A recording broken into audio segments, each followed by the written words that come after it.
વરાછા વિસ્તારમાં હત્યાની ઘટના સામે આવી છે। વરાછા વિસ્તારમાં આવેલ હરિધામ સોસાયટીમાં 25 વર્ષીય યુવતીની હત્યા થઈ છે। ગળાના ભાગે ચપ્પુ મારીને કરવામાં આવી હત્યા। જેની સાથે સગાઈ થઈ હતી તેને જ કરી યુવતીની હત્યા।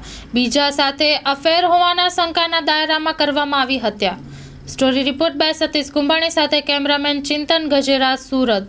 વરાછા પોસ્ટ વિસ્તારના હરિધામ સોસાયટીના B60 મકાનમાં એક ખૂનનો ગુનો બનેલ છે। જે ખૂનના ગુનામાં હકીકત એવી સાંપડેલ છે કે આ કામે મરણ જનાર વર્ષાબેન અને તેને મારનાર તેના પ્રેમી જેઓની સગાઈ થઈ ગયેલ હોય, જે સંદીપ પાગી જેઓનું નામ છે, તેઓ વચ્ચે કોઈ બાબતનો અણબનાવ થતાં આ સંદીપ પાગી વર્ષાબેનને તેઓના ઘરમાં તેઓનું તીક્ષ્ણ હથિયાર વડે મોત નિપજાવી અને અત્યારે ફરાર થઈ ગયેલ છે। હાલ આ ગુનાની ફરિયાદ દાખલ કરી આગળની તપાસ વરાછા પોલીસના પોલીસ ઇન્સ્પેક્ટર શ્રી ગોજિયા સાહેબ નાઓ કરી રહેલ છે।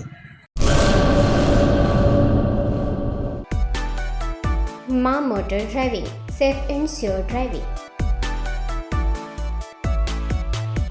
ડ્રાઇવિંગ એ શોખ સાથે આપની મોટી જવાબદારી પણ છે। અમારા ઇન્સ્ટ્રક્ટર દ્વારા સચોટ અને સરળ માર્ગદર્શન। આપની રોજની તાલીમની માહિતી મેળવીને શું અધુરાશ છે એના ઉપર પૂરું ફોકસ કરાય છે।